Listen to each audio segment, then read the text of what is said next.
Hello everyone, and welcome back to the machine shed, the Polar Vortex edition. It's about -15 today, but we got double layered clothes on. We're not going to let that stop us. Let's go.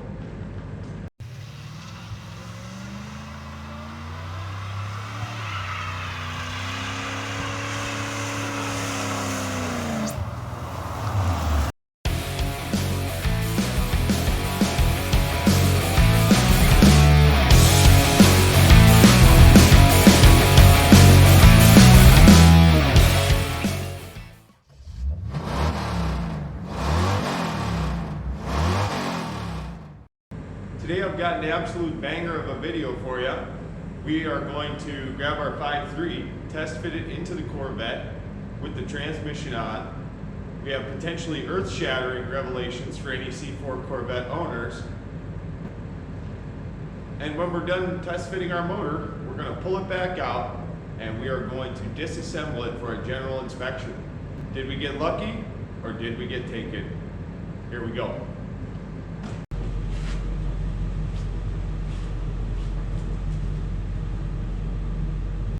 Okay, we've got our motor up on the gantry. We are going to pull the wiring harness off the motor, grab the transmission, bolt it up, and get ready to toss her in.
All right, so we're gonna take a quick break here.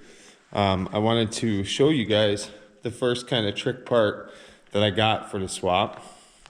Straight from mainland China, I mean Speedway Motors. We've got a set of aluminum motor mounts. Now, I actually was worried about these, but they look really, really good quality. Look at the thickness on that mount. They come with polyurethane inserts, really, really stiff poly.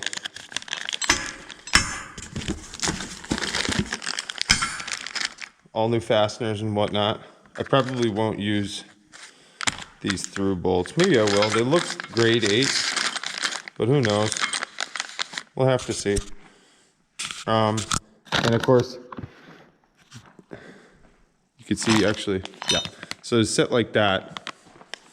I thought that these holes were wallered one way or another, but they aren't. And so you can see your normal LS mount Let me grab this.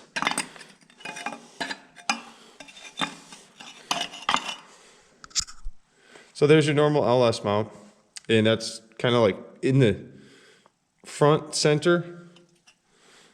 And then your small block Chevy, of course, mounts almost right at the front here. So if we take a look over at small block, you can really tell the difference. There's your small block mounting position there, sat forward. These look like they're gonna work.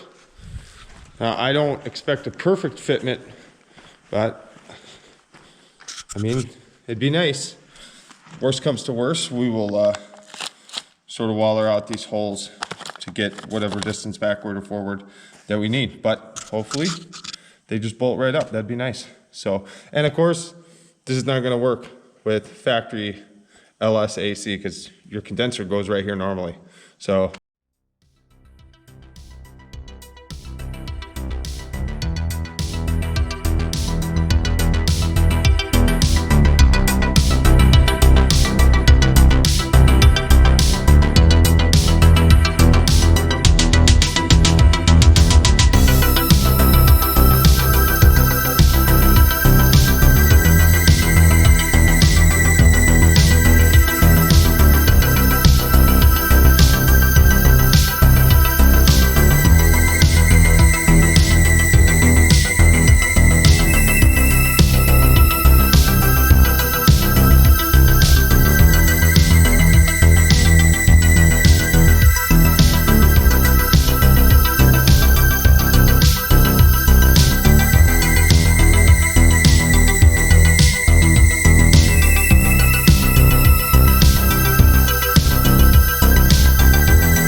All right, so we made some pretty good progress here. We've got all of our electricals off of the LS. We've got our new small block Chevy conversion mounts, or LS, the small block Chevy conversion mounts in there. I actually never drained the oil out of this motor or the transmission, so I'm gonna take care of that real quick. And while this drains, we're gonna go get some lunch and come back, and we're gonna throw it in the car and see how it fits.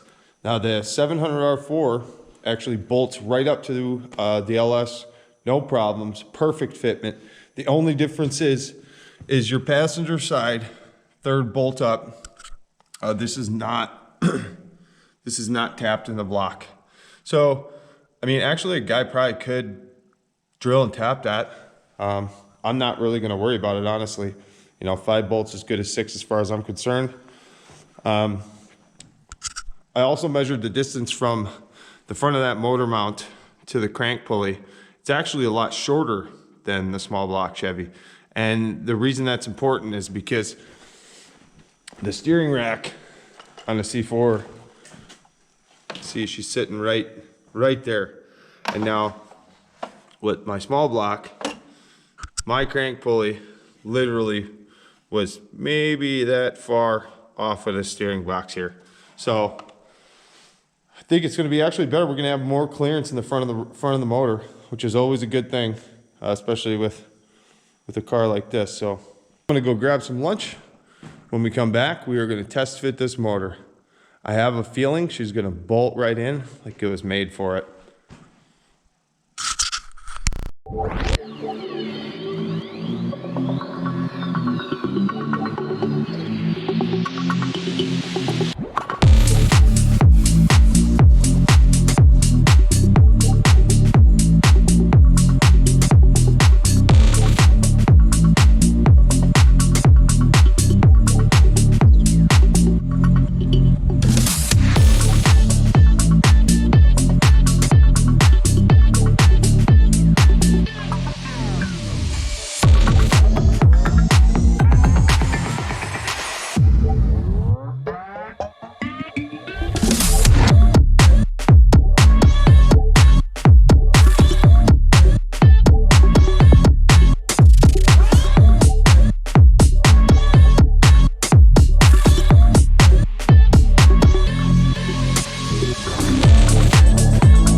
All right, everyone, there she is. We've got the 5.3 locked and loaded. We've got our motor mounts in, kind of hard to see. They are in position down there. We've got our C channel or ladder bar, whatever you want to call it, that these C4s have. It's a bar that attaches the rear of the transmission to the rear end. It's really one of the biggest structure components in this car. I wanted to see if these motor mounts would bolt up in place with the C channel in position. That was the purpose of actually dropping the motor in today. Another thing was to check for clearances, and I actually ended up doing a lot more clearancing than I had hoped for. This entire HVAC dam, I don't know what you call it, that had to go just below the bus connector back at the firewall. I actually had to shave about an inch off behind the passenger cylinder head. I didn't think this side was going to give me that much trouble. I was looking more on the driver's side, and I'll show you what I had to do there. Of course, unfortunately, the windshield wiper motor does not fit, and I won't be able to show you right now because it's so far down there, but I also had to notch, let's see if I can point it out here. I also had to notch right where my finger is, about an inch off there. Other than that, you cannot run the truck AC condenser, of course, in its standard position. Well, my GoPro died on me, so I had to go charge it quick, but I just wanted to show a couple of other things. If you were doing the swap and you wanted to have power steering, you can absolutely use the stock LS 5.3 power steering pump. You've got your lines here, and of course you're really, really close there, but you're not touching, and I don't think you'll ever be in danger of touching. The clutch fan, different story. You can see the clutch fan is right up against that cross member there, but that's okay. We don't run clutch fans anyway. We'll be running an electric fan. And now also worth noting, the crank pulley sits further back, significantly further back, probably 2 inches further back than the small block Chevy accessory setup that I was running before. And now why is that so cool? Well, guess what we're putting right there? That's going to be our charge pipe. Sorry, not charge pipe. That's going to be our crossover pipe. So when we cross over from the passenger side here, we're going to be able to just run straight over there. And for me, I'm not going to be running power steering, so we're going to delete this. Ed will just give us more room, and honestly, I don't care about the power steering.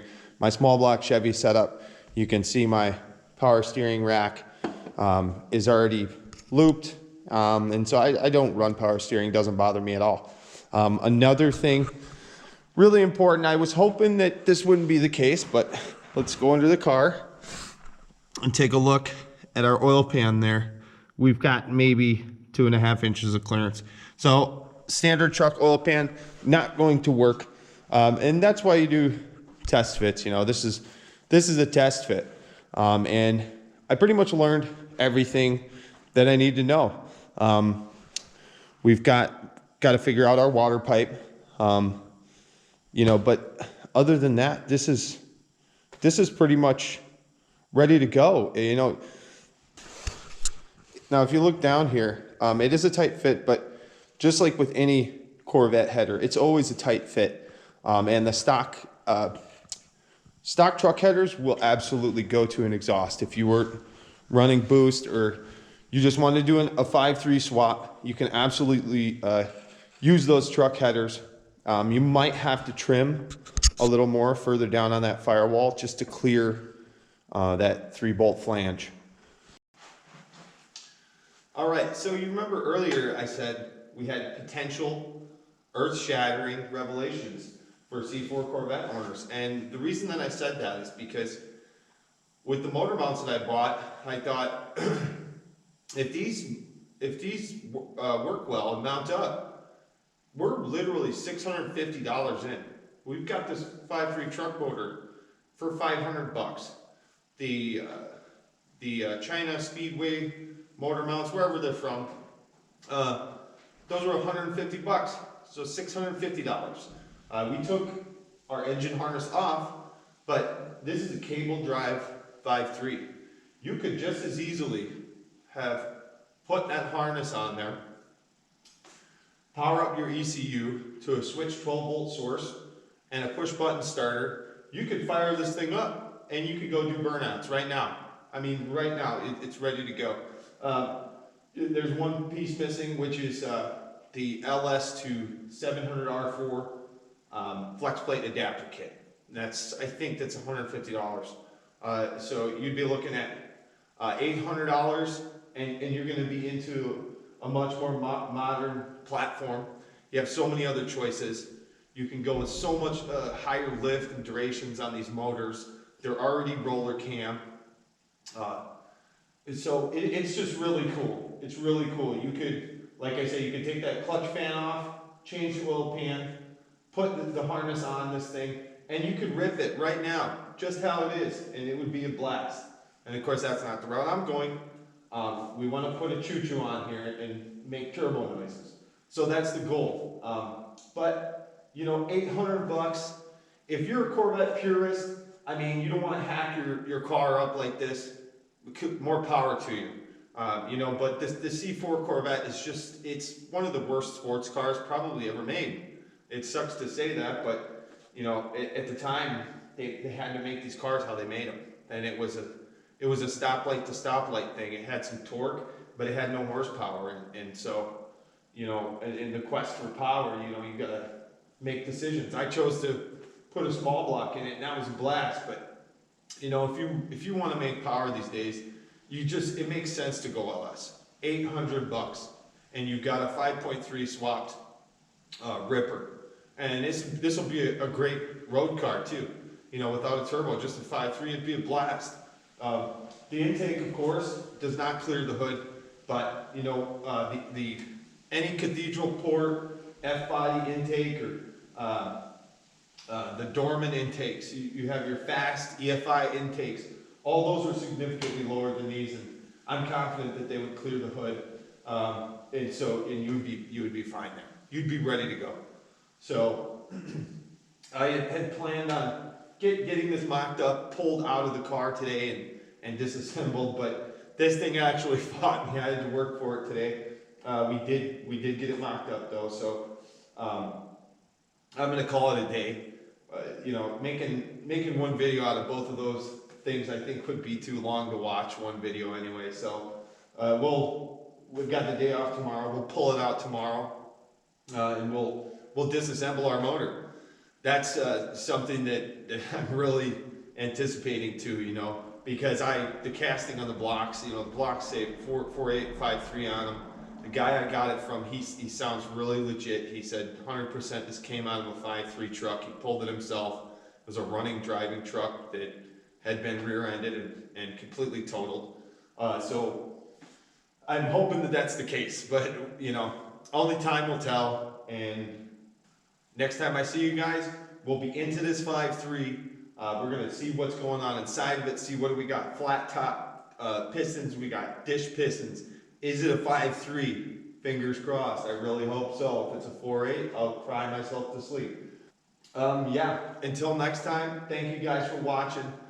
In my last video, I misspoke at the end of my video. What I wanted to ask you guys was, how many turbo Corvettes do you see? C4 specifically.